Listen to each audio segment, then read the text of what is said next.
कितने दिए थे? पहले वो डिस्कस कर लेते हैं, उसके बाद आगे बढ़ेंगे।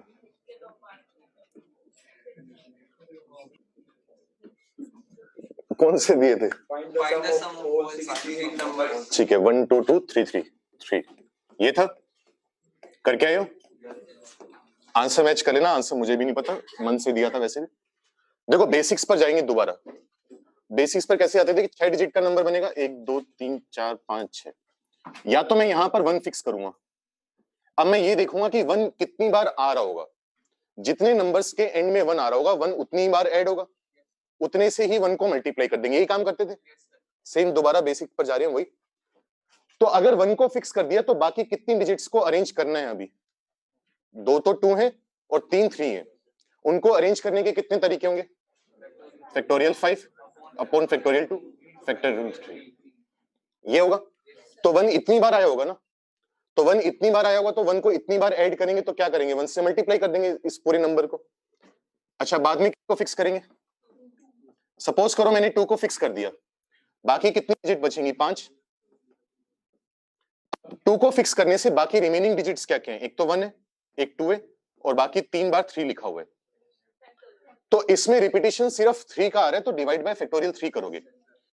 ये गलती मत कर देना कि डिवाइड बाय फैक्टोरियल 2 इसमें भी आ गया, क्योंकि जिनको अरेंज कर रहे हो उसमें 2 का रिपीटिशन नहीं हो रहा। अब किसको फिक्स करोगे? 3 को।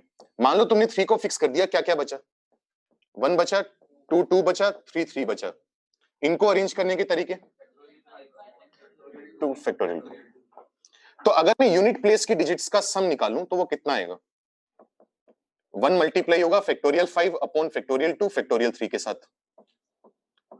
जो 2 फिक्स करे, अब ये मत करना कि एक 2 के लिए काम कर लिया अब दूसरे 2 के लिए करेंगे, वो गलतियां मत करना। वो एक ही 2 है। इंटू फैक्टोरियल 5 अपॉन फैक्टोरियल 3, और 3 के लिए कितना होगा? Factorial 5 upon factorial 2 factorial 2। ये आया। अब मुझे ये सोच के बताओ, जैसा काम यूनिट प्लेस के लिए हुआ है बिल्कुल वैसा ही काम टेंस प्लेस के लिए होगा या नहीं होगा? उसके लिए कुछ अलग से मेहनत करने की जरूरत है अपने को? जीरो इंट्रोड्यूस नहीं हो रखा। जीरो होता तो हमें शायद मेहनत करनी पड़ती। तो जैसा काम यूनिट के लिए हो रहा है वैसे ही टेंस के लिए होगा, वैसे ही हंड्रेड्स के लिए होगा। तो मैं कह सकता हूं कि एक तरह से 10 की पावर 0, 10 की पावर 1, 10 की पावर 2 ऐड होता जाएगा। तो कितना आ जाएगा? 6 डिजिट का नंबर बनाना है तो 6 बार 1 आ जाएगा। ये बात पल्ले पड़ी। तो बेसिक्स पर गए हैं, लेकिन पूरी प्रोसेस दोबारा लगाने की जरूरत नहीं पड़ी। जितनी लगाने की जरूरत थी उतना हमने लगा लिया, बाकी हमने उसी को मर्ज कर दिया पूरे को। वैल्यू कैलकुलेट कर लो, ये कितना आएगा?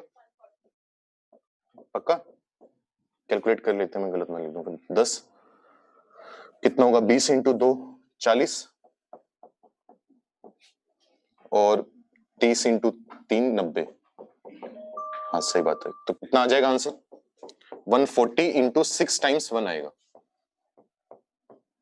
मैच करा? अगर नहीं करा कोई दिक्कत नहीं है, लेकिन गलती पता चली, क्या गलती थी? नहीं पता चली तो पूछ लो, नहीं तो नोट करो जल्दी से, फिर अगला क्वेश्चन डिस्कस करते हैं। 3 ही दिए थे इसके अलावा? नहीं, इसके अलावा। स्लो हो तुम लोग।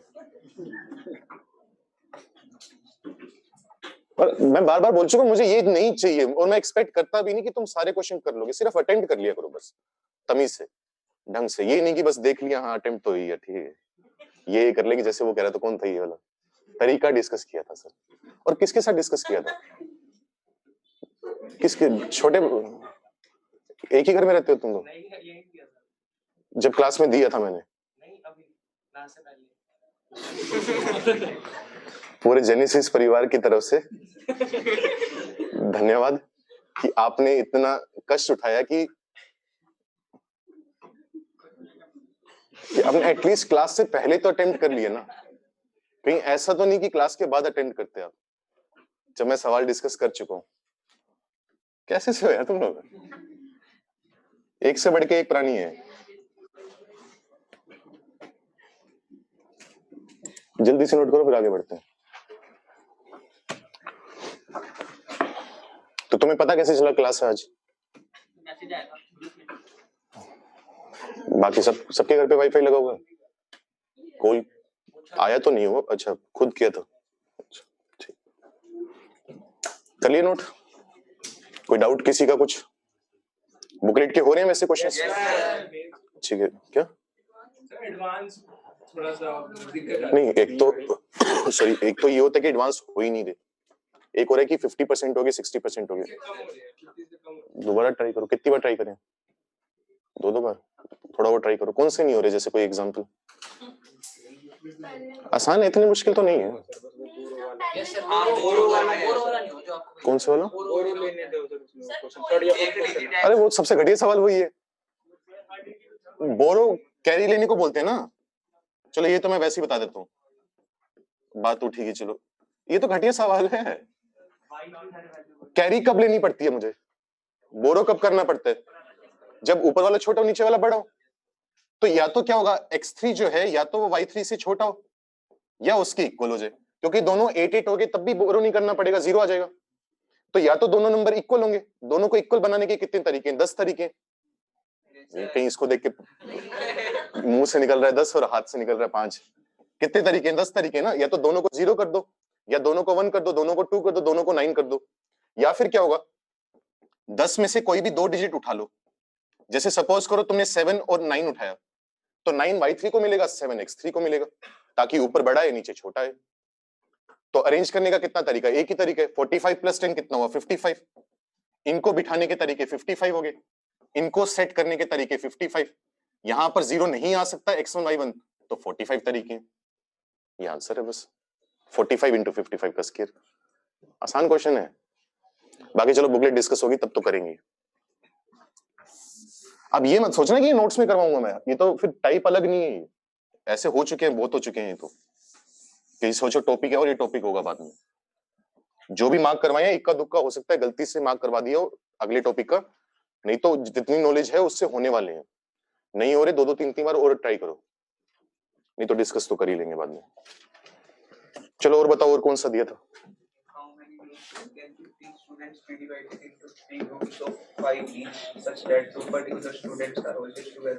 ठीक है, बस इतने था। 2 particular students are never together. 2 parts. अच्छा ठीक हुआ, ट्राई करें ना एटलीस्ट। तो तुम्हें कहा गया कि कितने स्टूडेंट्स हैं? 15 स्टूडेंट्स हैं। मैं इनको नाम दे लेता हूँ, थोड़ा देखना आसान हो जाएगा। S1, S2, S3, S4 चलता जा रहा है। कहां तक चलेगा? S15 तक। पहले फर्स्ट पार्ट करते हैं। फर्स्ट पार्ट में बोला हुआ था कि 2 पर्टिकुलर बच्चे हैं जो हमेशा क्या रहनी चाहिए? एक साथ रहनी चाहिए। 2 पर्टिकुलर बच्चों का मतलब ये होता है कि वो जो 2 बच्चे एक साथ रह रहे हैं वो हमें डिसाइड नहीं करने, वो ऑलरेडी डिसाइडेड हैं। तो मान लो S1 और S2 कह रहे हैं हम एक ही ग्रुप में आएंगे। अब हम करना क्या चाहते थे? हम ये चाहते थे कि 3 ग्रुप बनाए, तीनों ग्रुप में कितने बच्चे होने चाहिए? 5। तो मैं काम करता हूं, S1 और S2 को तो मैंने साइड में रख लिया कि इनको साथ में रखने, इनको साइड में रख लिया। अब इस ग्रुप को कंप्लीट करने के लिए कितने बच्चे और चाहिए? 3 और चाहिए। अच्छा, इस ग्रुप को कंप्लीट करने के लिए 5। तो 2 बच्चों का तो डिसाइड हो चुका था। टोटल कितने स्टूडेंट्स थे? 15। कितने बचे? 13। तो मैं क्या करूंगा, 13 बच्चों के जो टोटल बच्चे हैं उसमें से पहले कितने छांटने हैं मुझे? कितने अलग करने हैं? 3। तो 3 अलग कर लिए। फिर कितने अलग करने हैं?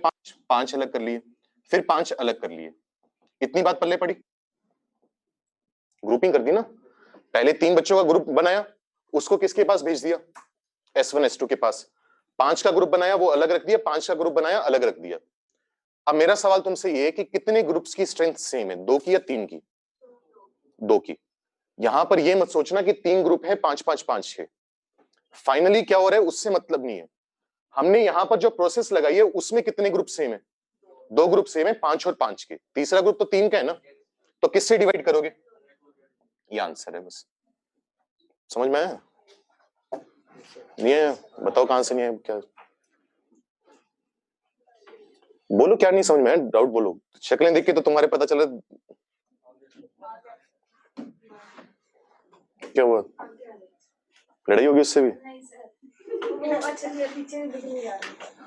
तो ऐसा कैसे था कि पहली 2 क्लास में दिख रहा था, तीसरी में दिखना बंद हो गया? तो फिर पीछे क्यों गई थी? आगे से बोर हो गई थी? मन मर गया आज। थोड़ी वेरिएशन चाहिए जीवन में। हाँ भाई, ऑनलाइन वालों, आज चुप से कैसे हो तुम लोग? मतलब आज चैट खाली कैसे पड़ी है? मैंने तो चैट नहीं बंद कर रखी। नहीं हाँ ऑनलाइन वालों, कोई दिक्कत है पूछ लो। हाँ भाई, तू ना ना कर रहा था, बोल।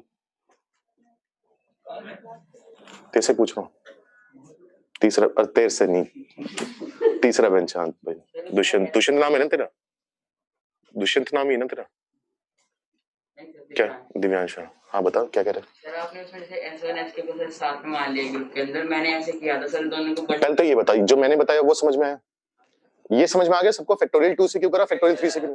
हाँ अब बता अपना तरीका। सर S1 S2 को सर बंडल वेट कर लिया सर। ठीक है। तो सर उसके बाद ऐसा कर लिया कि एक ग्रुप में S1 S2 आएंगे और उसके साथ 3 और, मतलब एक बंडल और वो। तो मेरा सर ये बना था कि फैक्टोरियल 14 ले ली, 14 एंटिटीज है, उसको 4 5 और 5 के ग्रुप। लेकिन उसमें दिक्कत ही आ गई, जब तूने एक ग्रुप में 4 लोग रखे तो मान ले वो S1 S2 का बंडल उसमें आया नहीं 4 वालों में।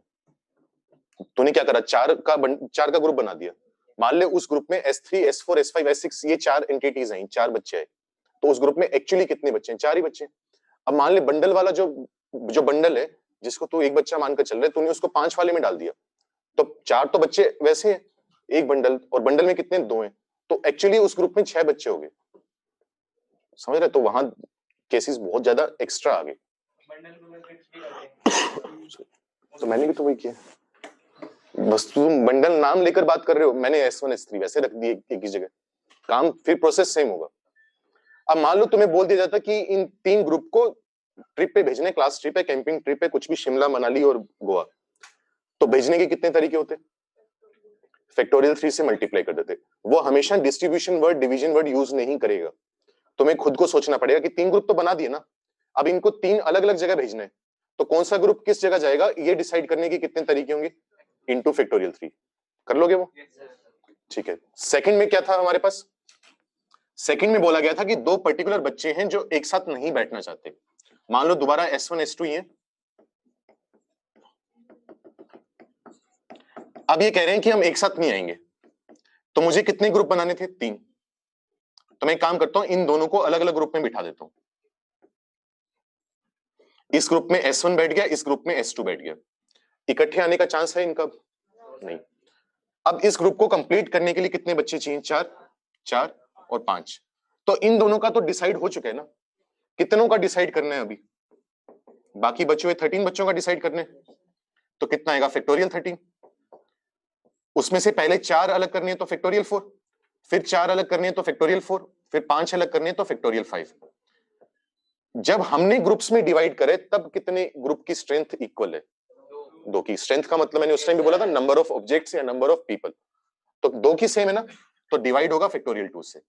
दोबारा गलती नॉर्मली बच्चा ये कर देता है कि फैक्टोरियल 3 से डिवाइड कर देते हैं कि 3 ग्रुप हैं 5 5 के, लेकिन हमें देखना है कि जो हमने काम किया उसमें कितने ग्रुप इक्वल है। यहां पर 2 थे 5 5, वहां पर 2 थे 4 4। ये आंसर आ जाएगा। समझ में आया? कैलकुलेट हम कर सकते हैं अगर मजबूरी होगी पेपर में, वैसे पूछता नहीं नॉर्मली। इसको सर बंडल मेथड से कर सकते हैं क्या? डाउट भाई तेरा क्लियर हो गया होगा होपफुली। कर सकते हैं लेकिन थोड़ा तरीके से। बंडल वहां पर ज्यादा सही रहता है जब तुम्हें एक साथ बिठाने हो, जब ग्रुपिंग वगैरह करनी हो ना तो फिर वही दिक्कत आएगी कि बंडल है तो वो एक्चुअली 2 बच्चे ना, तुमने भले एक बच्चा काउंट कर लिया लेकिन है तो 2। अब जहां पर 4 बच्चे चाहिए थे वहां पर तुमने बंडल भेज दिया तो एक्चुअली 5 हो गए वो, तो वो गड़बड़ आती रहेगी। कर लिया नोट? 2 और दिए थे ना, करो जल्दी करो जिनका नोट भी नहीं हुआ। और कौन सा दिया था? ठीक है, 3 बच्चों में बांटनी थी, कम से कम 2 बुक्स आनी चाहिए, ये था ना? 8 डिफरेंट बुक्स को 3 बॉयज में बांटने। Each boy must get at least 2 books, यही है? ठीक है, तो 3 बच्चों को नाम दे लेते हैं। पहला बच्चा ए है, फिर बी है, फिर सी है। ठीक है, ये क्वेश्चन कभी भी एक लाइन में नहीं होगा तुमसे, किसी से भी नहीं। तुमसे नहीं कि तुम ज्यादा ही निकम्मे हो, तुमसे नहीं हो पाएगा, दुनिया कर रही है। ये क्वेश्चन एक लाइन में नहीं कर सकते हम। 8 डिफरेंट बुक्स हैं, बच्चों में बांटनी है, कम से कम 2 वाला ना, तो इसमें तुम्हें केसेस बनाने पड़ते हैं। अब केसेस बनाने का तरीका क्या है? हर बच्चे को कम से कम कितनी बुक चाहिए? 2 चाहिए। तो पहले एक काम करो, सबको 2-2 बुक्स दे दो। एक्चुअली दे नहीं रहे हम, क्योंकि अगर पहले ही दे देंगे तो अरेंजमेंट हो जाएगी। वो भी डाउट होगा तो क्लियर कर दूंगा। सिर्फ नंबर डिसाइड कर रहे हैं। तो मैंने सबको पहले 2-2 बुक्स दे दी। अब मेरे हाथ में कितनी बुक्स बची हैं? अब या तो मैं दोनों बुक्स किसको दूंगा? एक ही बच्चे को दूंगा। अगर मैंने दोनों बुक्स एक ही बच्चे को दी तो उस पर्टिकुलर बच्चे को कितनी बुक्स मिलेंगी? 4। ये बात समझ में आई? ठीक है। या फिर मैंने 2-2 बुक्स दे दी। अब कितनी बुक्स हैं? 2। एक ही बच्चे को देने की बजाय मैं एक एक करके बांट दूंगा। एक बुक पहले बच्चे को, एक बुक दूसरे बच्चे को। ये भी पॉसिबिलिटी है। तो इसको अगर एक एक्स्ट्रा बुक मिली और इसको एक एक्स्ट्रा बुक मिली तो 2-2 तो पहले से थी। अब कितनी होगी? 3। इसके अलावा कोई पॉसिबिलिटी है? तो केसेस पता चल गए। अब काम करना चालू कर दो। तो टोटल नंबर ऑफ वेज जो आएंगे, मेरे पास कितनी बुक्स हैं? 8। तो 8 का फैक्टोरियल। पहला ग्रुप कितने का चाहिए मुझे? 4 का। फिर 2 का, फिर 2 का। कितने ग्रुप हैं जिनकी स्ट्रेंथ सेम है? Divide by factorial 2। इतना सफिशिएंट है या बस और भी करना पड़ेगा? अरेंजमेंट भी करना पड़ेगा। जैसे मान लो सपोज करो ये ग्रुप बना, इस ग्रुप में 4 बुक हैं, B1 B2 B3 B4। फिर एक ग्रुप बना, उसमें 2 बुक हैं, B5 B6। फिर एक ग्रुप है, उसमें 2 बुक्स हैं, B7 और B8। वो तो मैंने एग्जांपल के लिए लिखा है कि 4 2 2, जरूरी थोड़ा ना कि एक कोई 4 बुक देनी है। तो ये 3 ग्रुप,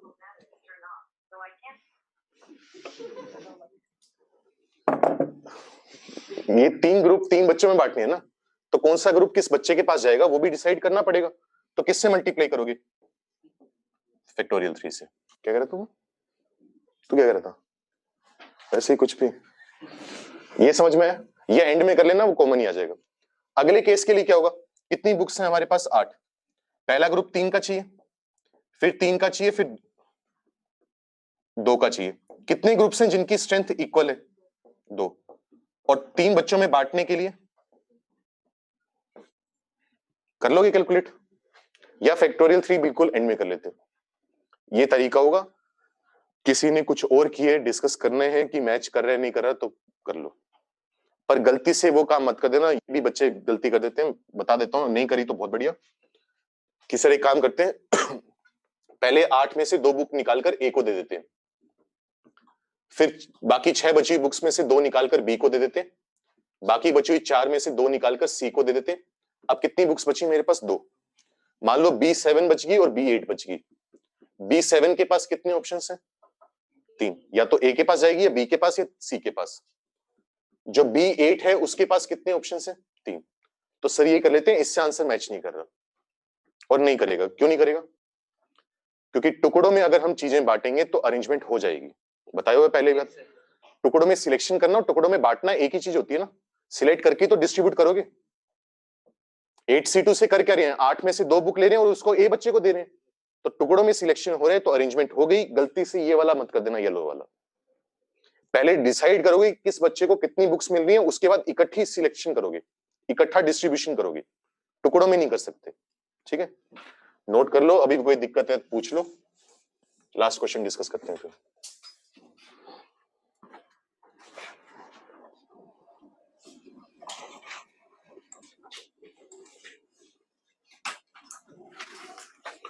येलो वाला भाई वैसे तो गलत है, सुन के करेगा क्या, लेकिन मैंने ये बताया कि ये गलती मत कर देना कि पहले सबको 2-2 बुक्स दे दी, फिर कहा बाकी की 2 बुक्स कैसे मर्जी बांट दो, फर्क नहीं पड़ता। क्योंकि हम टुकड़ों में बांट रहे हैं तो अरेंजमेंट हो जाएगी, जो हम करना नहीं चाहते। तो पहले हमेशा ये करना होगा कि जितनी बुक्स मिल रही हैं वो डिसाइड करो, उसके बाद डिस्ट्रीब्यूशन करो। सब कुछ करने के बाद टोटल टुकड़ों में आएगा तो गलत आएगा, केसेस ज्यादा आ जाएंगे जितने आने चाहिए। इसका आंसर मेरे पास लिखा हुआ तो मैं लिखवा देता हूँ, देख लेता हूँ मेरे पास लिखा होगा तो। लिखा तो नहीं हुआ, छोड़ो फिर। सर इसमें जो आपने 3 फैक्टोरियल से मल्टीप्लाई करा था अरेंजमेंट के लिए, इसमें सर वो डिवाइड बाय फैक्टोरियल नहीं होगा? अरेंजमेंट नहीं करी, एक्चुअली हमने डिस्ट्रीब्यूशन करे। और जो तू सोच रहा है ना कि 2 बंडल, ये भी 2 बुक्स का बंडल है, ये भी 2 बुक्स का बंडल है, लेकिन एक्चुअली है तो अलग अलग बंडल ना। ये इस बंडल में B5 और B6 है, इस बंडल में B7 और B8 है। तो ग्रुप्स देखने में एक जैसे हैं, अलग अलग हैं। तो उनकी स्ट्रेंथ इक्वल है सिर्फ, तो डिस्ट्रीब्यूट करने के फैक्टोरियल 3 वेज ही होंगे।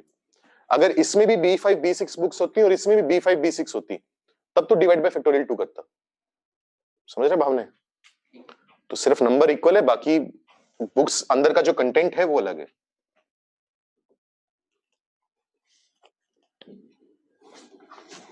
और बोलो कोई दिक्कत है तो बढ़िया। आगे फिर एक्सप्लेनेशन लिख लोगे? लिखूं? ठीक है। और दोबारा बोलो, ये 4 2 2 लिख लेना, ये सिर्फ एक एग्जांपल है।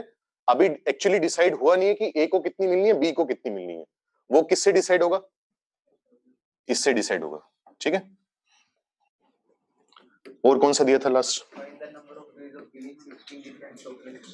ठीक है।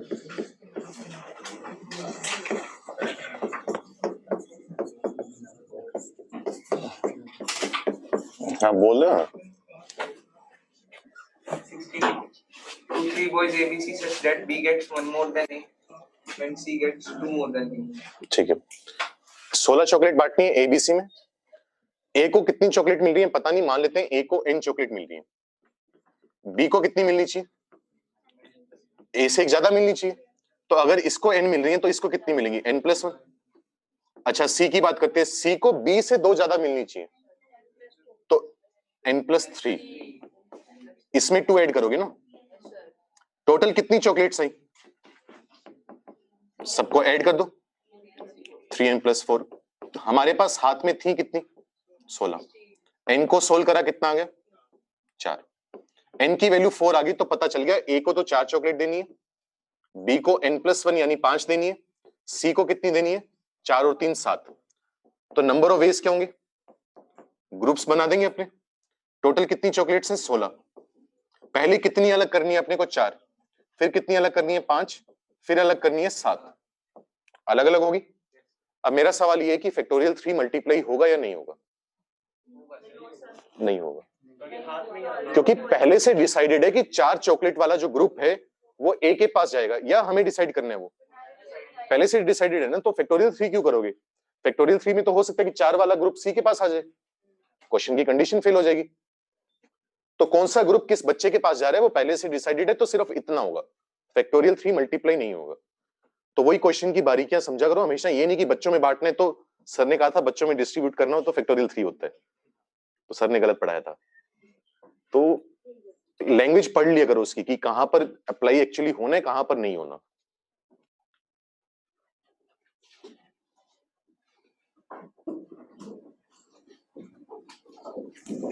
हो गया? कितने मैच करे थे जो 4 दिए थे? 2 करे थे,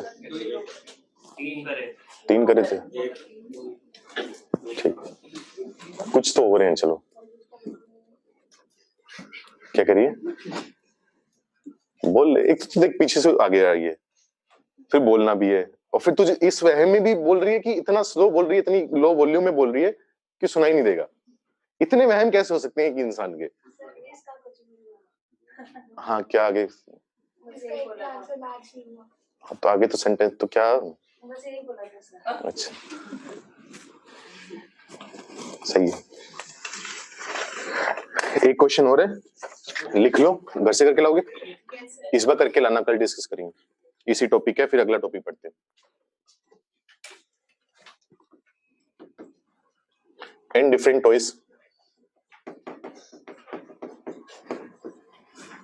have to be distributed among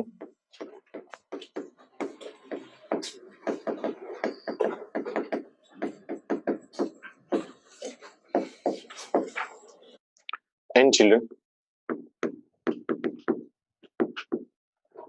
Find the number of ways in which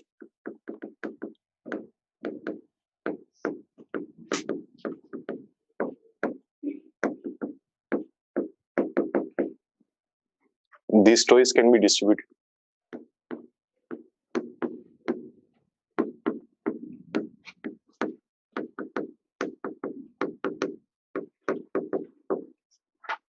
So that exactly one child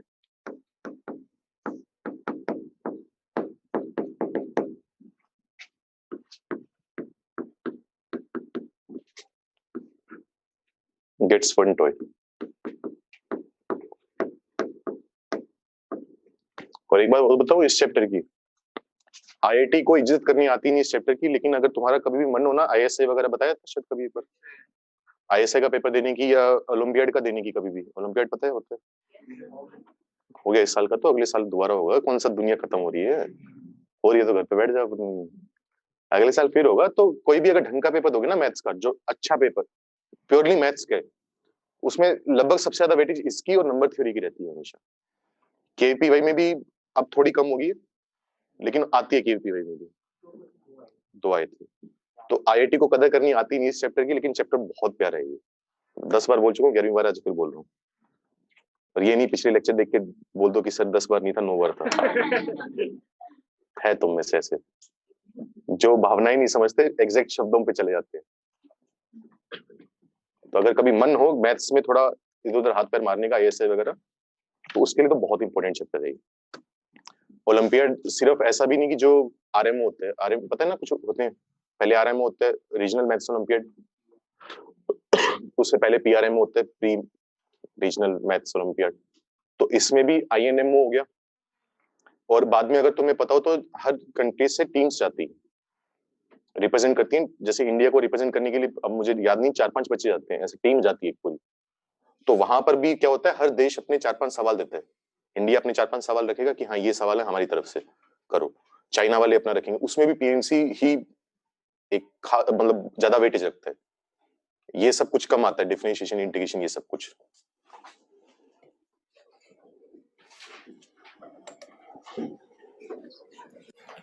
IIT तो बस वही पूछता है 4 लड़कियां 5 लड़कियां बिठा दो, इतने सिंपल भी नहीं पूछता। अगर इतने सिंपल पूछ रहा था तो आज 11वीं लेक्चर तक ना पहुंच रखे होते। यूं तो पूछते हैं पर उतना अच्छा नहीं पूछता जितना चाहिए। सॉरी, नोट कर लिया। इसके बाद नेक्स्ट जो टॉपिक है अपना वो है सर्कुलर परम्यूटेशन का। अब तक तुम नोटिस करोगे जब भी हमने लोगों को बिठाना था या अरेंजमेंट करनी थी, जैसे हमें वर्ड्स बनाने होते हैं, वर्ड्स में क्या करते हैं, लेटर्स को अरेंज करते हैं, लेटर्स को अरेंज करते हैं तो जो अरेंजमेंट होती है वो एक लाइन में अरेंजमेंट होती है, लीनियर अरेंजमेंट बोलते हैं जिसको। अगर नंबर्स बनाने हैं 1 2 3 4 से, उनको कैसे अरेंज करते थे, लाइन में अरेंज करते थे, लड़के लड़कियां जो भी बिठाना है लाइन में। अब हम देखेंगे कि अगर उनको सर्कल में बिठाना हो तब कितने तरीके होंगे, क्या चेंज आएगा और क्या चीज सेम रहेगी। नोट कर लिया ये? तो टॉपिक लिखो next, circular permutation.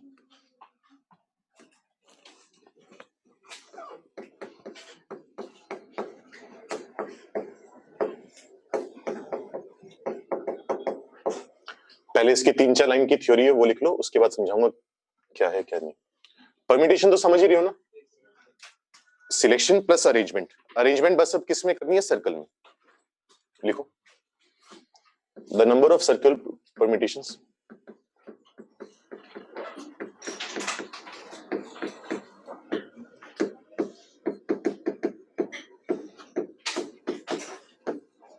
of n distinct objects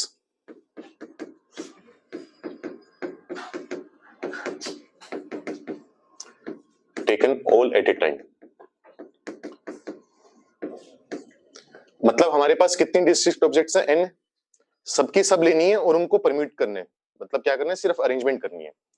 तो इसके जो नंबर ऑफ वेज आते हैं वो आते हैं फैक्टोरियल n-1। लाइन में करना हो तो कितने आते हैं, फैक्टोरियल n। सर्कल में बस इतना फर्क आ जाएगा, पहले n-1 करो फिर फैक्टोरियल निकालो, ठीक है। सेकंड पॉइंट लिखो इसमें, if the clockwise and the anti-clockwise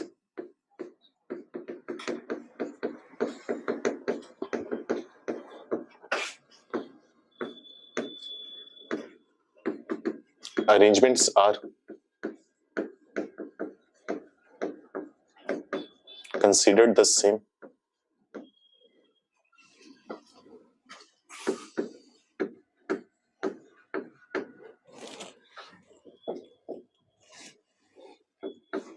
the number of circular permutations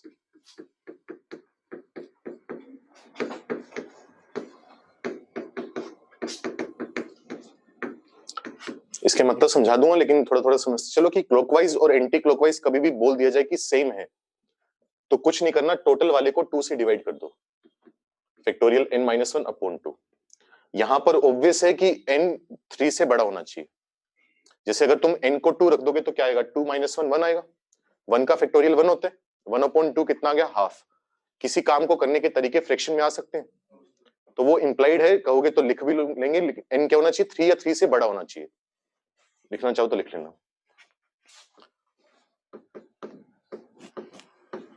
the number of circular permutations are objects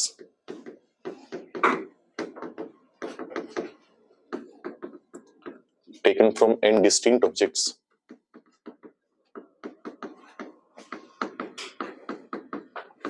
is equal to NCR into factorial r minus 1। पहले इतना लिखो फिर मतलब समझते हैं।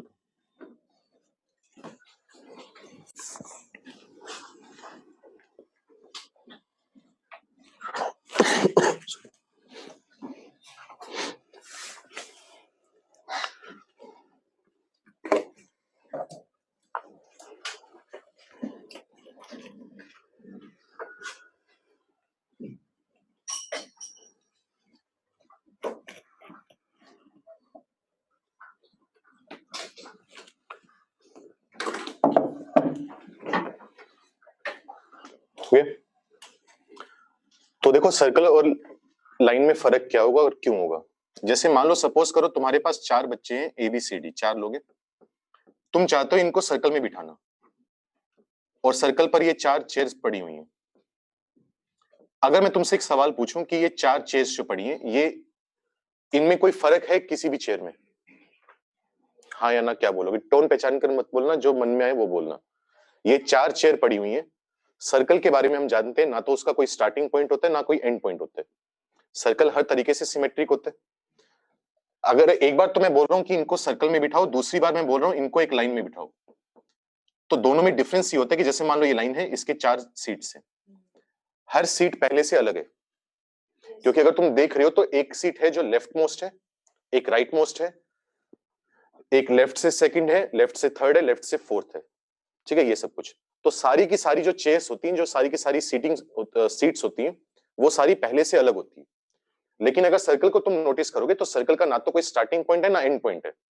तो फिलहाल ये चारों चेयर्स हमारे लिए क्या है, सेम है, कोई फर्क नहीं होगा, ठीक है। तो यहां पर हम ये करते हैं कि अगर तुम्हें 4 लोगों को बिठाना है तो तुम कोई भी एक बंदा उठा लो, फर्क नहीं पड़ता कौन सा। जैसे मान लो मैंने ए को ले लिया, ए को जहां मेरी मर्जी होगी मैं वहां बिठा दूंगा। जैसे सपोज करो मैंने ए को यहां बिठा दिया, अब बाकी की बची हुई जो 3 रिमेनिंग सीट्स हैं वो अलग अलग हैं या आइडेंटिकल हैं? अब अलग अलग हैं। जैसे ही एक भी बंदा बैठ गया, अब वो डिस्टिंक्ट हो गई, आइडेंटिकल नहीं रही। क्यों? क्योंकि एक चेयर है जो ए के राइट में, एक चेयर है जो ए के लेफ्ट में, एक चेयर है जो ए के लेफ्ट से सेकंड पोजीशन पर है। अब तीनों चेयर अलग है ना। अब ए को तो हम बिठा चुके हैं, बाकी 3 लोगों को 3 चेयर पर बिठाने के कितने तरीके होंगे? फैक्टोरियल 3। तो फैक्टोरियल 3 का मतलब क्या हुआ? एसेंशियली हम फैक्टोरियल 4 - 1 कर रहे हैं, ये काम हुआ। या फिर तुम इसको ये भी कह सकते हो कि अगर ए यहां पर बैठ गया तो सोच के देखो, एक मान लो एक मतलब एक आर्क टाइप बचा तुम्हारे पास, इस आर्क को खोल दो, एक लाइन बना दो। अब इस आर्क में और लाइन में कोई फर्क नहीं है, तो ये लाइन की तरह बिहेव करेगा। लेकिन कब करेगा? जब एक आदमी ऑलरेडी जाकर बैठ चुके हैं। इसमें क्या है, आदमी के बैठने की जरूरत नहीं है, पहले से सारी सीटिंग्स अलग हैं, सारी सीट्स अलग हैं, यहां पर नहीं थी। तो फर्क समझ में आया? तो अगर तुम्हारे पास n लोग होंगे तो तुम क्या करोगे, पहला आदमी तो कहीं पर भी बिठा दो, फर्क नहीं पड़ता। बाकी n-1 लोगों को अरेंज करने के कितने वेज होंगे? Factorial n-1। पल्ले पड़ी बात? अच्छा, उससे ये भी समझ में आ जाएगा। मान लो तुम्हारे पास n डिस्टिंक्ट ऑब्जेक्ट्स पड़ी हैं। मान लो तुम्हें कोई बोल दे कि मेरे पास 10 बच्चे बैठे हैं, ABCDEF GHIJ। तुमसे कोई बोल दे कि मुझे इसमें से 6 लोग उठाने हैं और उनको सर्कल में बिठाने हैं। सर्कल में 6 सीट्स लगी हुई हैं, 3 4 5 6। तो तुम क्या करोगे? पहले 10 में से वो 6 लोग चुन लोगे, सिलेक्शन कर लोगे जिनको बिठाना है। अब तुम्हारे पास हाथ में कितने लोग हैं? उन 6 को बिठाने के कितने तरीके होंगे? फैक्टोरियल 6 - 1। बिठाने में फिर वही दिक्कत आएगी। तो जब भी n ऑब्जेक्ट्स हो तो उनको अरेंज करने के लिए पहले -1 कर दो, फिर फैक्टोरियल ले लो। तो यहां पर 10 में से पहले 6 उठाएंगे।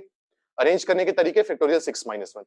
उसी को जनरल में लिखा हुआ है कि अगर n में से r का करना है तो पहले n में से r ऑब्जेक्ट सिलेक्ट करो, उनको अरेंज करने के तरीके फैक्टोरियल r माइनस वन। पल्ले पड़ा क्या करें? बीच में एक पॉइंट और है, ये भी समझ लो। कभी कभी ऐसा होता है कि क्लॉकवाइज और एंटी क्लॉकवाइज अरेंजमेंट्स को हमें सेम मानना पड़ता है। इसमें लिख भी लो, ब्रैकेट में लिख लो।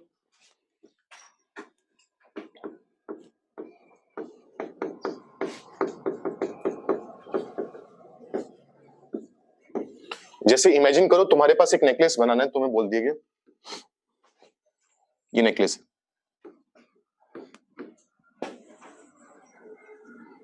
रेड पर्ल है, कुछ भी बना लो।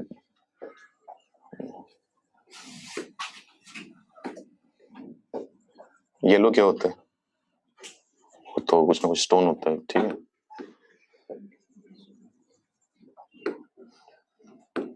मान लो ये नेकलेस है। नेकलेस के बारे में या माला कह लो, हार कह लो, कुछ भी कह लो, उसके बारे में एक अच्छी बात होती है कि तुम नेकलेस को ऐसे भी पहना सकते हो या पहनो, या उल्टा घुमा के भी पहना सकते हो। कोई फर्क होगा? तुम अगर ऐसे देखोगे या इस तरफ से देखोगे, दो मतलब दो देखने के दो तरीके हो गए ना। या तो तुम सामने से देख रहे हो, अगर सामने से देख रहे हो तो क्या होगा? रेड ग्रीन येलो इस तरीके से दिखेगा। अगर तुम उस तरफ से देख रहे हो, पीछे की तरफ से, तब क्या होगा? ये चीज पलट जाएगी। अब यही सेम अरेंजमेंट तुम्हें कैसे देखने को मिलेगी? फालतू के पंगे ले लिए मैंने, पहले तो बना दिया।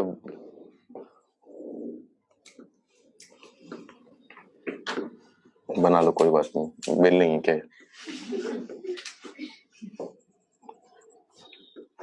एक को छोड़ के उसने तो भाई ने जाके काम बचा हुआ उसका। तो सामने से देखोगे तो ये दिखेगा। इमेजिन करो यहाँ पर लाल था, यहाँ पर पीला, नीला, हरा, जो भी था। सामने से देखोगे तो जो पहले तुम्हें एंटी क्लॉकवाइज दिख रहा था वो सामने से क्लॉकवाइज दिखना चालू हो जाएगा। ये समझ रहे हो बात? तो ये दोनों अरेंजमेंट्स हमारे लिए सेम कंसीडर होंगी, इनको हम अलग अलग काउंट नहीं करेंगे। लेकिन अब यही मान के चलो एक डिनर टेबल है, सर्कुलर डिनर टेबल है, उसके इर्द गिर्द 5 लोग बैठे हैं। उसमें ये नहीं कर सकते ना कि ऊपर छत से देखें या जमीन से देख रहे हो, उसको पलट नहीं सकते ना डाइनिंग टेबल को। तो डाइनिंग टेबल को नहीं पलट सकते, तो वहां पर फर्क पड़ता है कि क्लॉकवाइज क्या है, एंटी क्लॉकवाइज क्या है। समझ रहे हो बात? लेकिन अगर नेकलेस हो, कोई गार्लैंड हो, माला हो, हार हो, कोई कड़ा बोल दिया जाए, चूड़ी बोल दी जाए, ठीक है, कुछ भी बोल दिया जाए जिसको तुम पलट कर देख सकते हो, या तो ऐसे पहना लो या ऐसे करके पहना लो। समझ रहे हो? लेकर आऊं कहीं से, तो दोनों को कंसीडर सेम करेंगे। तो हमें इन दोनों को सेम कंसीडर करना था, लेकिन फैक्टोरियल n-1 में ये दोनों अलग अलग काउंट हुए। तो बैलेंस करने के लिए हमें क्या करना होगा? डिवाइड बाय 2 करना पड़ेगा। ये बात का ध्यान रखना, इसमें ये थोड़ी सी देखना पड़ता है कि अगर एंटी क्लॉकवाइज क्लॉकवाइज सेम है, और वो हमेशा स्टेटमेंट में लिखकर नहीं देगा तुम्हें, हमेशा तुम्हारी हेल्प नहीं करेगा कि एंटी क्लॉकवाइज क्लॉकवाइज सेम है या नहीं है, तुम्हें खुद को सोचना पड़ेगा। तो मेन जो क्राइटेरिया, बाकी तो क्वेश्चंस करेंगे, उससे थोड़ी प्रैक्टिस हो ही जाएगी। अगर डाइनिंग टेबल पर लोग बैठे हैं, तुम्हें बोल दिया गया कि एक बोन फायर है, बच्चे पिकनिक पर जा रखे हैं, बोन फायर है, उसमें 5 लड़के बैठे हैं ऐसे, तो उसको पलट कर देख सकते हो? तो उसमें सर्कुलर और sorry clockwise anti clockwise same होगा, अलग अलग होगा? तो कौन सा आएगा, ऊपर वाला नीचे वाला? ऊपर वाला। माला आ जाए, हार आ जाए, कड़ा आ जाए, कोई बैंगल वगैरह कुछ भी आ जाए जिसको पलट कर देख सकते हो, उसमें क्या होगा? समझ में आ गई कहानी? नोट कर लो, कुछ दिक्कत है पूछ लो। कर लिया नोट?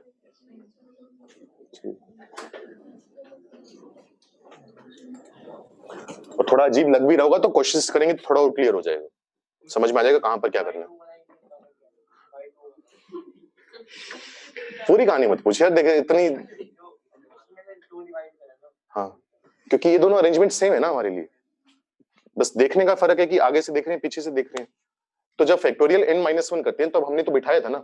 अब जब इसमें बिठाया है तो हमने इस अरेंजमेंट को अलग अलग काउंट करे इन दोनों को, लेकिन एक्चुअली करना नहीं था।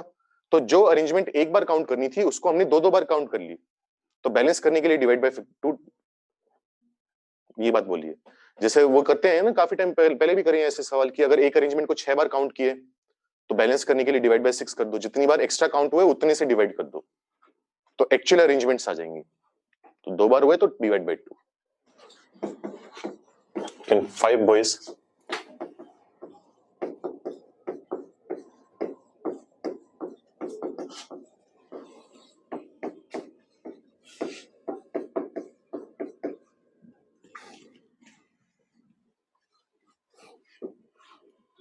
can be seated around a circular table if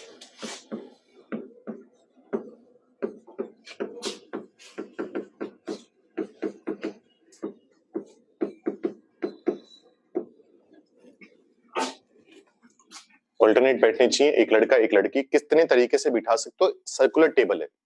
दूसरी बात का ध्यान रखना, अगर वो सर्कुलर वर्ड यूज ना करे तो लीनियर है, वो अपने आप इंप्लाइड है। सर्कुलर वर्ड यूज कर ले तभी वो करना है, ठीक है। सॉरी,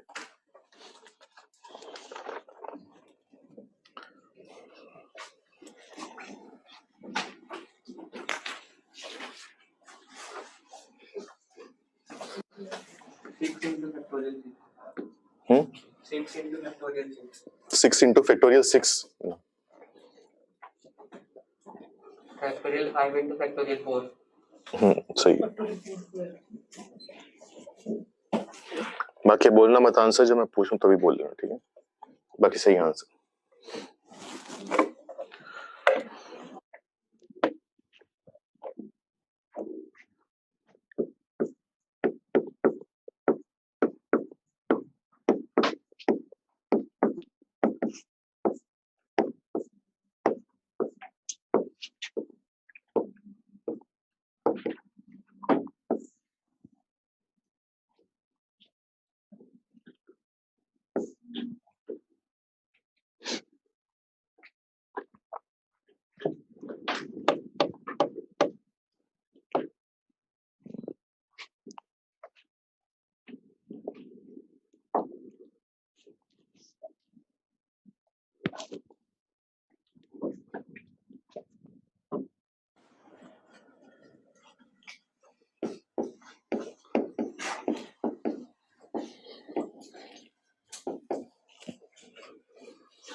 आया answer?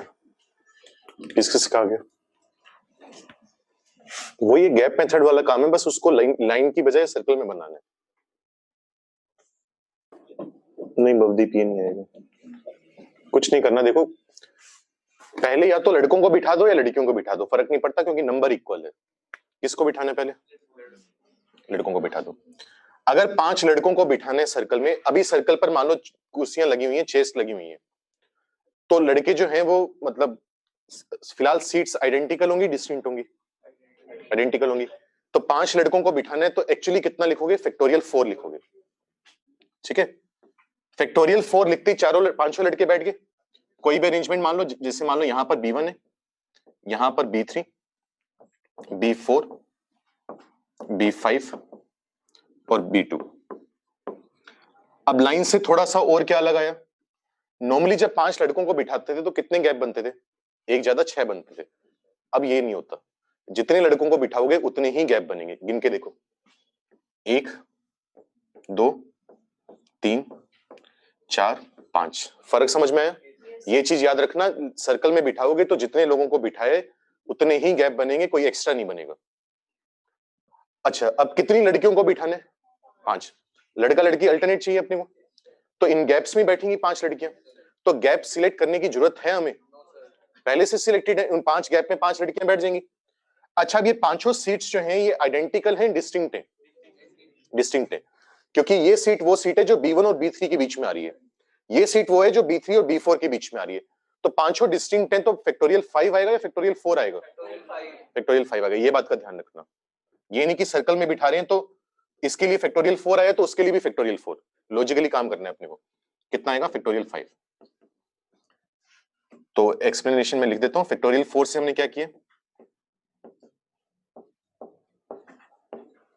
Arrangement of the boys,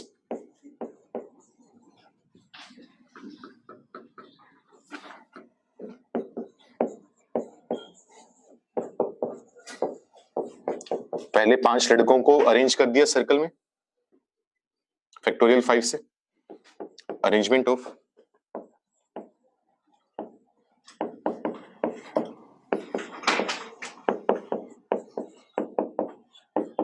five girls in the gaps, जो गैप बने हैं उसमें लड़कियों को। लिखना चाहो तो बाद में हिंदी इंग्लिश बनाकर लिख लेना कि गैप जो है वो अलग अलग होंगे, सेम नहीं होंगे। हर गैप अलग दो बच्चों के बीच में आ रहे हैं। नोट कर लो, कुछ पूछने है पूछो, नहीं तो नहीं। क्या भाई? हाँ मैं भी कह रहा हूँ नहीं पलट सकते। अरे भाई मेरे, जब पलट सकते हैं तब डिवाइड बाय 2 करना है। जब पलट सकते हैं तब डिवाइड बाय 2 करना है। जब नहीं पलट सकते, जैसे डाइनिंग टेबल हो गया, लड़कों लड़कियों को बिठानो, जब इंसानों को बिठानो, तब नहीं करना डिवाइड बाय 2। इसमें मल्टीप्लाई बाय 2 क्यों नहीं किया? हम लड़की को भी तो पहले बिठा सकते हैं। तो बात तो एक ही है ना, एंड रिजल्ट तो सेम ही आ रहा है। वो अलग अलग केसेस थोड़ा ना होंगे, बैठने का तरीका तो सेम ही होगा ना। प्रोसेस बदली हमने कि शुरुआत या तो लड़के से करें या लड़की से करें। तो दो मेथड हुए। दो मेथड क्यों? एंड में अरेंजमेंट अलग बनेगी सेम बनेगी? तो हमें तो एंड रिजल्ट से मतलब है ना, बीच प्रोसेस से क्या मतलब है? अब ऐसा तो ना, अब अच्छा मैं तीसरा तरीका बता देता हूँ कि एक काम करो, पहले 5 लड़के 5 लड़कियां, पहले उनके वो बना दो, जोड़े बना दो, बाद में उनको अरेंज कर दो। तीसरा तरीका हो गया। ऐसे में चौथा तरीका निकाल लाऊंगा कि बीजीबी के ग्रुप बना दो। तो जितने मैं तरीके बनाता जाऊंगा उतने केसेस बढ़ते जाएंगे। फिर वो तो ऐसा नहीं है ना, मेथड अलग अलग लगाते जाएंगे तो केसेस उतने दोबारा आते जाएंगे। प्रोसेस एक चालू कर दी तो उसमें कितने आ रहे हैं केसेस, अलग अलग बनने चाहिए, तब इंटू 2 होता। हो गया नोट? ठीक है, नोट करो अगला। Find the number of ways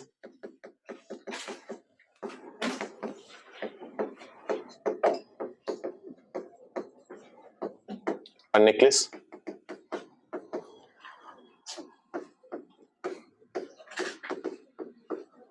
can be formed using, क्या लिखोगे?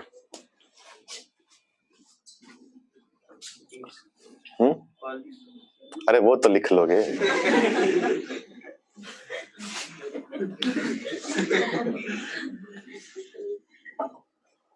यूजिंग, चलो पहले ही मुश्किल लिख लो, उसके बाद फिर थोड़ा क्लियर हो ही जाएगा। यूजिंग 18 आइडेंटिकल ले बीट्स ले ले एंड 2 डिस्टिंक्ट डायमंड्स। दो डायमंड्स हैं वो डिस्टिंक्ट हैं, जो बीट्स हैं 18 वो आइडेंटिकल हैं। तो फैक्टोरियल n-1 जो लिखा था वो हमेशा काम करेगा या उसके लिए भी कंडीशन थी? उसमें छुपा हुआ था, कौन सा छुपा हुआ था? डिस्टिंक्ट वर्ड छुपा हुआ था कि डिस्टिंक्ट है तभी फैक्टोरियल n-1 है। आइडेंटिकल हो, अलाइक हो, तब क्या फर्क पड़ेगा? सोचो एक बार।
बाकी रहने दो, ये सवाल तुमसे अभी होगा नहीं है।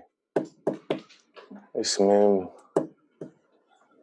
एक काम करो, रहने दो, मेरी गलती है, मल्टीनोमियल से होगा ये।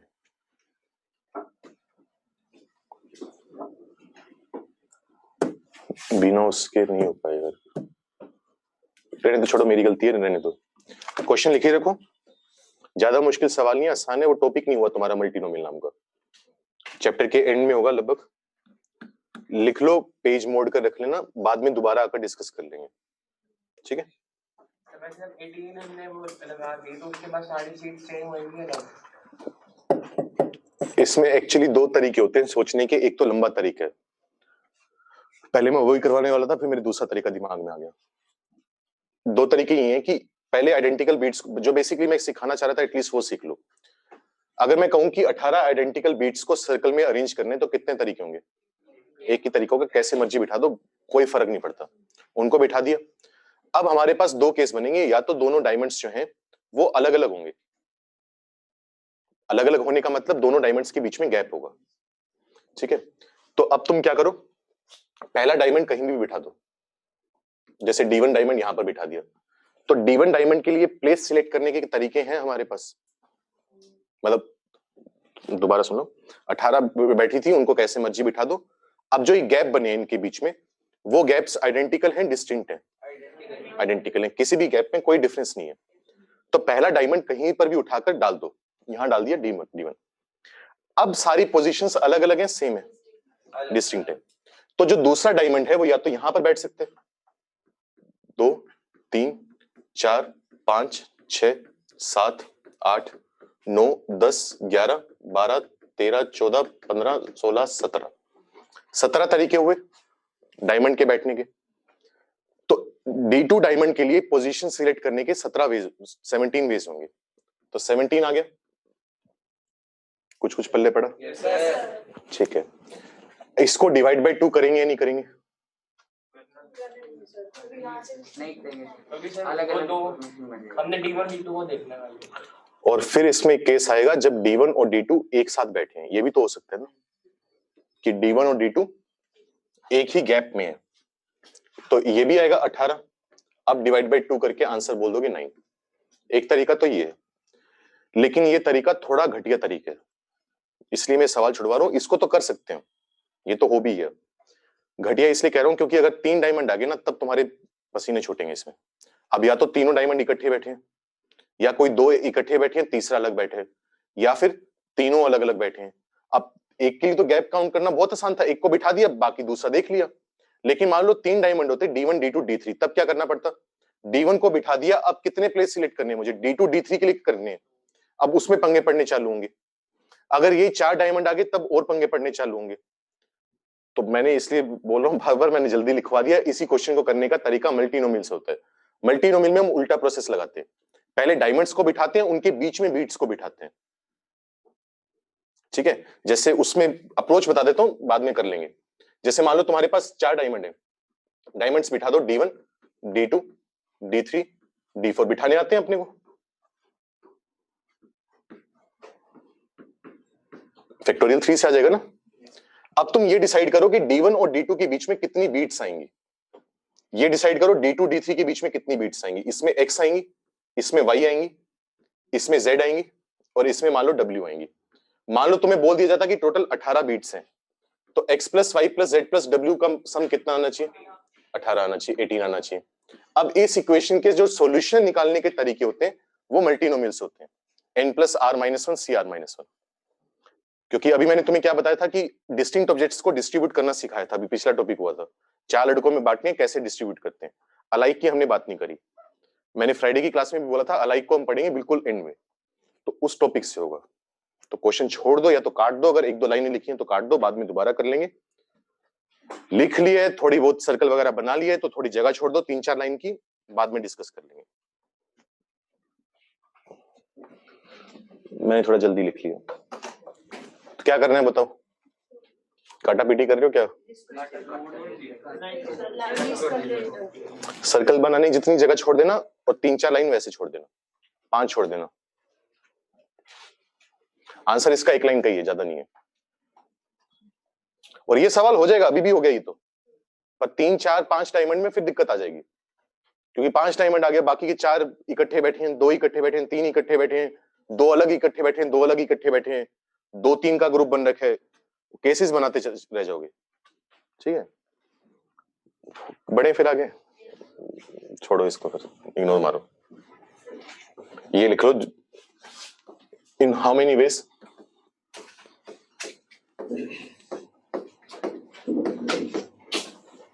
और दूसरी चीजों में सिखाना चाह रहा था इससे कि अलाइक ऑब्जेक्ट्स को अरेंज करने का सर्कल में अभी भी तरीका एक ही है।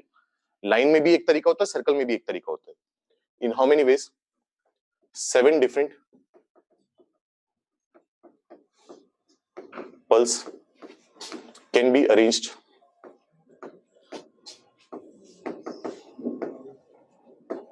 इन अ नेकलेस।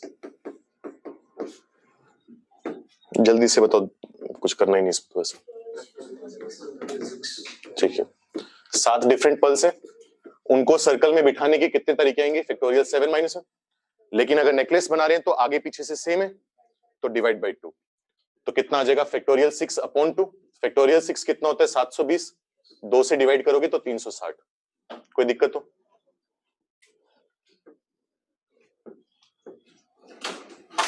चलो नेक्स्ट क्वेश्चन लिखो।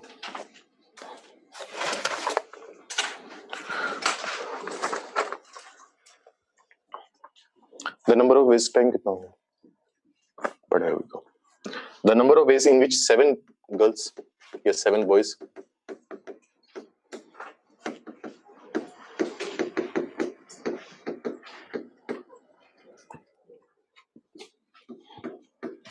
can stand in a circle so that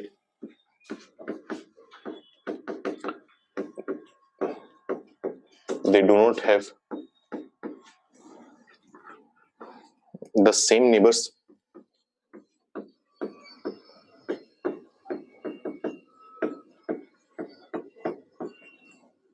in any two arrangements.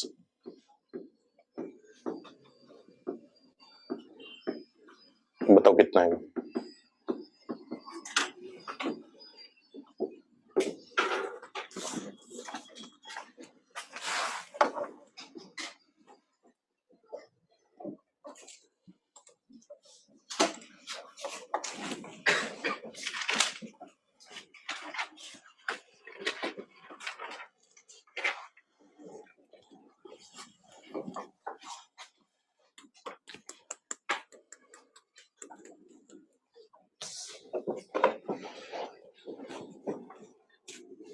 आज फिजिक्स में भी उतने आए थे जितने पहले आते हो?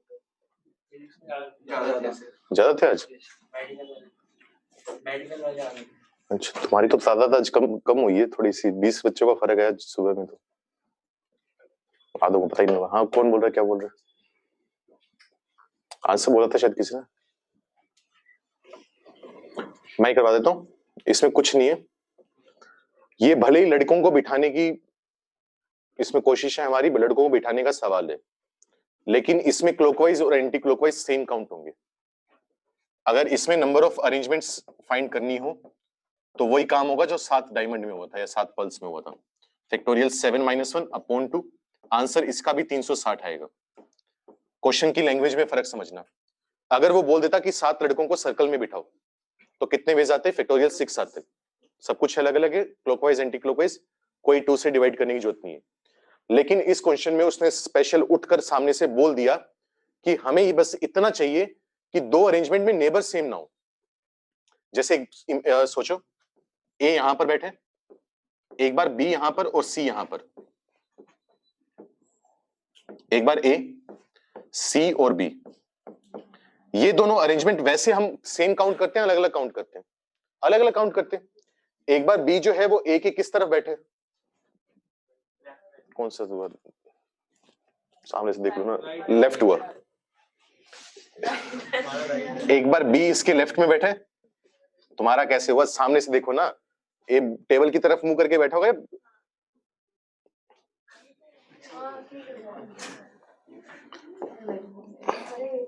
और छोड़ो कुछ भी है, मैं भी क्यों। हाँ बस, यहां पर ए था, ए के इस तरफ बी, इस तरफ सी। पहले ए के लेफ्ट में बी बैठे और ए के राइट में सी बैठे, लेकिन इस बार क्या हो रहा है? ए के लेफ्ट में सी है और ए के राइट में बी है, तो दोनों को अलग अलग काउंट करते हैं ना, अरेंजमेंट अलग अलग है। लेकिन इस क्वेश्चन के हिसाब से वो ये कह रहे हैं कि नेबर सेम नहीं होने चाहिए। बस अगर नेबर सेम है तो उस अरेंजमेंट को सेम काउंट करने।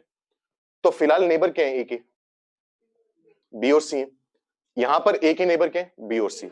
तो अगर मैं इसको पलट कर देख भी लूं, क्लॉकवाइज और एंटी क्लॉकवाइज दोनों में देखूं, तो नेबर सेम रहेंगे या नहीं रहेंगे? क्योंकि वहां पर भी मैंने क्या बताया था, पलटने से फर्क क्या पड़ेगा? जो पहले लेफ्ट में आ रहा था वो राइट में आएगा, राइट वाला लेफ्ट में आएगा। जैसे ये देखो,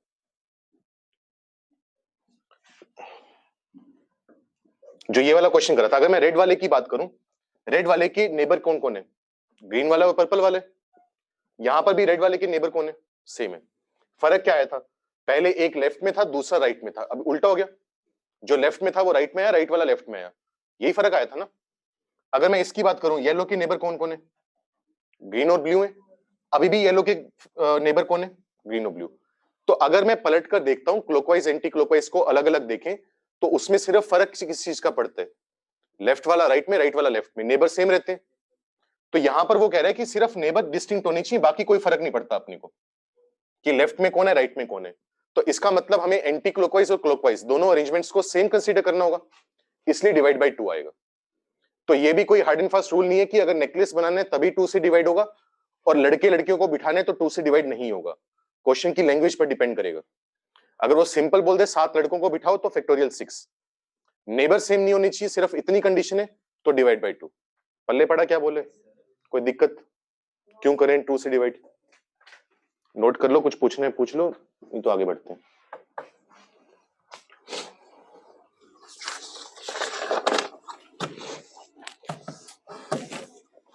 लिख भी लेना यहां पर।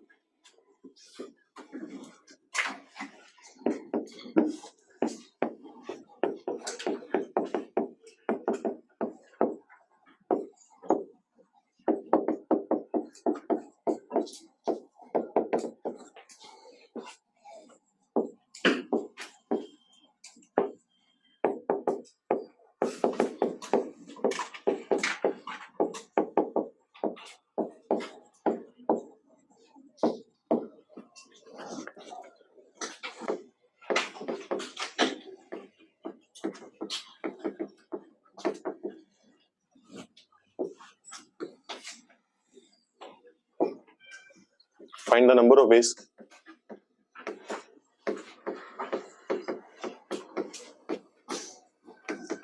ten boys can be seated in a circle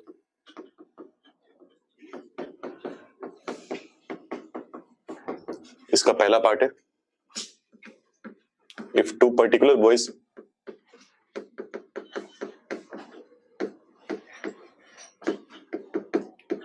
wish to sit together, दो लड़के कह रहे हैं हम साथ में बैठेंगे। सेकंड पार्ट है, 2 particular boys do not want to sit together, बाकी पार्ट में है दो लड़के हैं वो कह रहे हैं इकट्ठे नहीं बैठेंगे। तो ऊपर वाले में क्या लगेगा,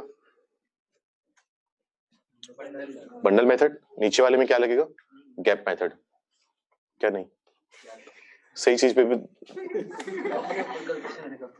क्या गलत बोल रहे हो, छोड़ो भी, बात खत्म हो रही है, जितनी जल्दी हो जाए उतना ज्यादा ठीक है मेरी सेहत के लिए ना। तो ऊपर वाले में बंडल लगेगा, नीचे वाले में गैप लगेगा, सर्कल में थोड़ा थोड़ा चेंज आएगा, वो सोचो क्या चेंज आएगा। पिछले वाले क्वेश्चन में सर दो ही केस से बनेंगे कि नेबर सेम आएंगे। हाँ सर और भी तो बन सकते सर, ऐसे एक के लिए तो एक ही बनेगा ना, फिर बाकियों के नेबर चेंज हो जाएंगे। तो जैसे अगर मान ले तुझे 4, बाकी करते रहो, मैं इसका डाउट, जैसे 4 लोग हैं ABCD, हमने टोटल वेज बिठा दिए, फैक्टोरियल 3 6 आ गए, ठीक है। अब इसमें देख रहे हैं कितने केस फालतू काउंट हो गए। तो A, B, C और D, अगली बार A, B, C, D। वैसे तो इन दोनों को अलग अलग काउंट करा था हमने जब 6 वेज निकाले थे, क्योंकि क्लॉकवाइज एंटी क्लॉकवाइज का फर्क है। अगर क्लॉकवाइज जाएंगे तब BCD आएगा, यहाँ पर एंटी क्लॉकवाइज जाएंगे तब BCD आएगा। लेकिन क्वेश्चन में हमें क्या कहा था कि नेबर अलग अलग होनी चाहिए, A के नेबर B और D है, A के नेबर B और D सब कुछ सेम है, तो इन दोनों को एक्चुअली सेम काउंट करना था, मिरर इमेज है एक दूसरे की, तो हमने डिवाइड बाय 2 कर दिया। अब तू कह रहा है और कोई अरेंजमेंट हो सकती है, तो तू बता कौन सी अरेंजमेंट हो सकती है जिसमें नेबर सेम रहे इन दो के अलावा इसके। सर मतलब क्वेश्चन में सर अगर मान लो ऐसा था कि कोई एक बंदा है उसके नेबर सेम होंगे, एक बंदे के नहीं, सबके नेबर, सबके हैं वो, एक बंदे की बात नहीं कर रहे। एक बंदे की बात तो फिर तो तेरी बात सही है, फिर तो और चीजों से भी डिवाइड होगा, फिर तो एक की बात नहीं कर रहे। अब जैसे मान ले एक बार मैं एक और अरेंजमेंट ले लूं, सपोज कर, वैसे तो वो हो नहीं पाएगा, फिर मुझे 5 बंदे इंट्रोड्यूस करने पड़ेंगे, 4 में तो वो पॉसिबल नहीं होगा। मान ले 5 बंदे इंट्रोड्यूस कर दूं मैं,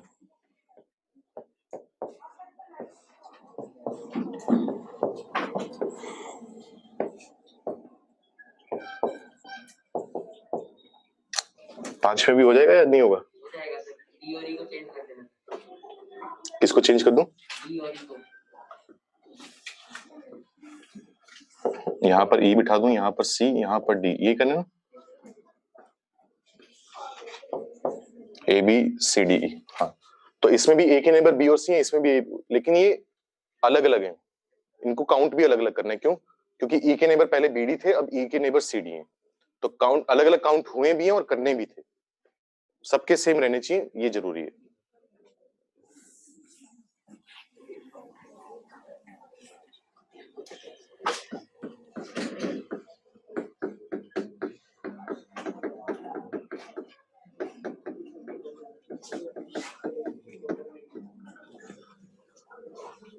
आ गया आंसर? Yes, sir.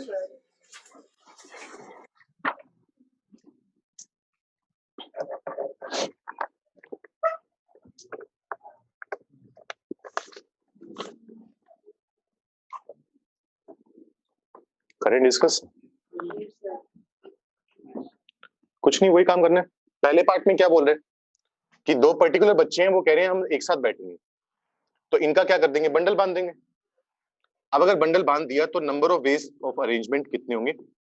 अब देखो 8 बच्चे तो साइड में पड़े हुए हैं, 8 बच्चे बचे हुए हैं, एक बंडल है, तो टोटल कितनी एंटिटीज हुई हमारे पास? 9 हुई। सॉरी, उन 9 को अरेंज करने के वेज फैक्टोरियल 9 - 1। पहले तो ये बताओ 2 से डिवाइड होगा या नहीं होगा? नहीं होगा, क्योंकि क्लॉकवाइज एंटी क्लॉकवाइज अलग होंगे।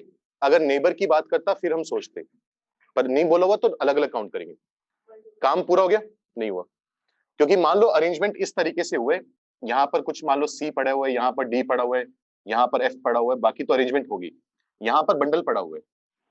अब बंडल में जो 2 सीट लगी हुई है, एक ए के लिए और एक बी के लिए, वो दोनों सीट्स आइडेंटिकल हैं, डिस्टिंक्ट है? डिस्टिंक्ट है, क्योंकि एक सीट एफ का नेबर है, दूसरी सीट जो है वो डी का नेबर बनेगा, तो दोनों को अरेंज करना पड़ेगा। तो 2 सीट पर 2 लोगों को अरेंज करने के बेस फैक्टोरियल 2, तो आंसर आ जाएगा 2 इंटू फैक्टोरियल 8। कोई दिक्कत तो इसमें? ठीक है। सेकंड में हमें क्या बोला हुआ है? ये सेकंड में बोल रहे हैं कि ए और बी साथ में नहीं आने चाहिए, तो या तो तुम क्या कर सकते हो, टोटल में से माइनस कर दो। दोबारा एक्चुअली मुझे 3 3 4 4 ले लेने चाहिए थे, थोड़ा ज्यादा अच्छा सवाल बन जाता, लेकिन चलो नहीं लिए। तो 2 की टाइप के केस हैं, या तो ए और बी साथ में बैठेंगे या ए और बी साथ में नहीं बैठेंगे। तो टोटल में से अगर ए और बी साथ में बैठ रहे हैं, वो केस माइनस कर दो तो काम हो जाएगा। लेकिन मैं वो तरीका नहीं कर रहा, गैप मेथड एक बार यूज करवाना चाह रहा हूं बस मैं। ठीक है, तो पहले क्या करेंगे, जिनसे दिक्कत नहीं है उनको बिठा दो। तो किन से दिक्कत नहीं है अपने को? इन 8 लोगों से। 8 लोगों को बिठाने के तरीके फैक्टोरियल 8 - 1। गैप मेथड में ये करते हैं ना, याद हो, सी डी, ये अपने आप बैठ गए, E F G H I J. Gap कितने बनेंगे? कितने लोगों को बिठाया? 8 लोगों को। गैप कितने बनेंगे? 8 बनेंगे। सर्कल में जितने लोग बैठते हैं उतने गैप बनते हैं। इन 8 में से कितने गैप चाहिए अपने को? 2 चाहिए। जैसे मान लो एक तो ये वाला गैप सिलेक्ट हो गया, एक मान लो ये वाला गैप सिलेक्ट हुआ। ये दोनों गैप्स देखने में अलग अलग हैं, आइडेंटिकल हैं? अलग अलग है, क्योंकि एक सी और डी के बीच में, दूसरा डी और ई के बीच में। तो किस गैप में कौन लड़का बैठेगा, ये डिसाइड करने के तरीके फैक्टोरियल 2। तो ये आ जाएगा 2 इंटू 8c2 कितना होता है? 56/2 28, 28 इंटू 2 56, ये आ जाएगा 56 इंटू फैक्टोरियल 7। थोड़ा और तमीज से लिखना चाहो तो 8 निकालकर इसको दे दो, 7 इंटू फैक्टोरियल 8। समझ में आया? अगर ये 3 लड़कों को इकट्ठे ना बिठाना होता तब भी सेम काम होता। फिर कितने गैप सिलेक्ट करते? 3 सिलेक्ट करते। 4 होता तो 4 सिलेक्ट करते। कर लोगे वो सारा? तो प्रोसेस सेम है, बस थोड़ा थोड़ा चेंज होता जा रहा है। बस नोट करो, फिर एक होमवर्क दे रहा हूं, फिर भग जाना। कोई दिक्कत है तो पूछ लो। ये सर्कल बनाओगे क्या? ये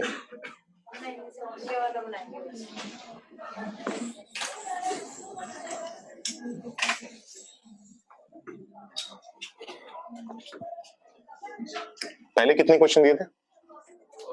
एक ही दिया था। कौन सा दिया था? अच्छा, वो एंड डिफरेंट। ठीक है। 6 persons A B C D E,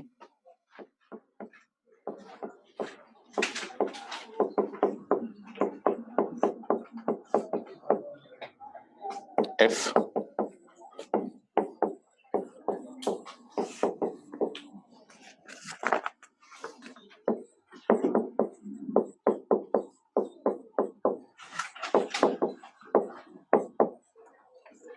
at a circular table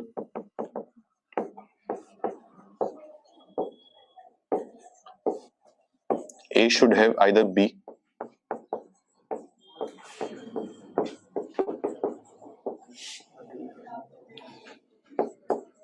or C on his right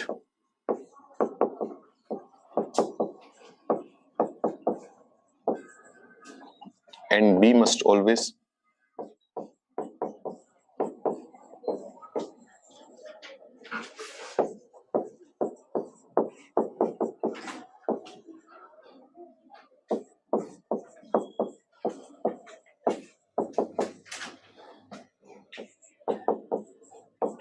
A के राइट में या तो B होना चाहिए C होना चाहिए और B के राइट में C या D।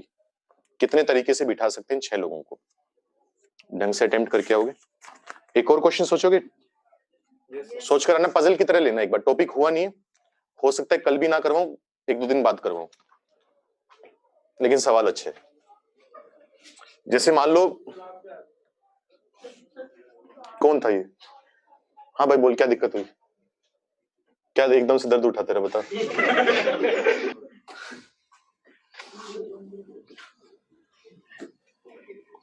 सोच कर आ जाना, जब डिस्कस होगा, जब टॉपिक होगा तब बात कर लेंगे। कितने डब्बे हैं? 5, 1, 2, 3, 4। ये ग्राफ पेपर है, मान लो ये पॉइंट कितने अपने पास? 0,0। ये पॉइंट कितने? 5,5। मान लो यहां पर एक आदमी खड़े, रमेश, यहां पर उसकी वाइफ खड़ी है, सुशीला। ठीक है, रमेश को अपनी वाइफ तक पहुंचना है, ठीक है, शॉर्टेस्ट पाथ लेने। ढंग से सुने ना, कंडीशन क्या है, जब प्रॉपर क्वेश्चन लिखवाऊंगा तो पूरा 5-6 लाइन का स्टेटमेंट होता है, वो पूरा लिखेंगे, या 3-4 लाइन जितने का भी होता है। रमेश की मजबूरी है, थोड़ा अजीब सा ही है, इसने अपने जीवन के कुछ असूल बना रखे हैं। ये कहता है मैं पीछे मुड़कर नहीं देखूंगा, मैं इसको आगे ही बढ़ना है। तो ये 2 ही डायरेक्शन में मूव कर सकता है। इस डायरेक्शन में क्या बोलते हैं? इस डायरेक्शन को पॉजिटिव एक्स एक्सिस बोल लो, या फिर क्या बोलते हैं, ईस्ट। या फिर किस डायरेक्शन में मूव कर सकते हैं? नॉर्थ में, पॉजिटिव वाई में। पीछे मुड़कर नहीं आ सकता। तो 0,0 से 5,5 तक पहुंचना है अपनी वाइफ के पास। कितने अलग अलग तरीकों से पहुंच सकता है, कितने अलग अलग रूट अपना सकते हैं। जैसे मैं एग्जांपल दे देता हूं, एक रूट तो इसके पास क्या हो सकता है? ये वन ऑफ द रूट्स है या नहीं है? ये मत कर देना गलती से, चलता जा रहे फिर तो फिर कितने केस आ जाएंगे? इनफाइनाइट आ जाएंगे। वो नहीं करना कि बीवी के पास जाने का मन ही नहीं कर रहा इधर उधर गलियों में, क्योंकि इसको 2 तरीके से पूछते हैं, ग्राफ पेपर है, लाइन बनानी है, या स्ट्रीट्स हैं। ठीक है, सड़कें हैं, एक परपेंडिकुलर है एक तरीके से, बाद में वो भी करेंगे, बीच में खड्डा आ गया तो क्या करना है। एक रूट ये हो सकता है, और क्या रूट्स हो सकते हैं? एक रूट ये भी हो सकते हैं। तो ऐसे बहुत सारे रूट्स हो सकते हैं ना, या तो पॉजिटिव एक्स में मूव करेगा या पॉजिटिव वाई में, वापस आ नहीं सकता। तो कितने तरीके से अपनी वाइफ तक पहुंच सकते हैं, कितने अलग अलग रूट्स की मदद से। सोच कर आना, फिलहाल पजल की तरह दिमाग लगाना। जो इस क्वेश्चन को सोल्व करने के लिए चाहिए वो तुम्हें पता है पहले से, एनसीआर फैक्टोरियल। सारे छोटे स्पत होंगे, मतलब वो मत कर देना कि डायगोनल मूव करवा दिया, सारी छोटी ही हैं। सब में 5 यूनिट ऐसे चलना पड़ेगा, 5 यूनिट ऊपर चलना पड़ेगा, सब में ऐसे ही है। जो मैंने पाथ बनाए उनकी लेंथ में कोई फर्क है? सारे शॉर्टेस्ट हैं। शॉर्टेस्ट वर्ड नॉर्मली इस चीज के लिए यूज कर लिया था कि वापस नहीं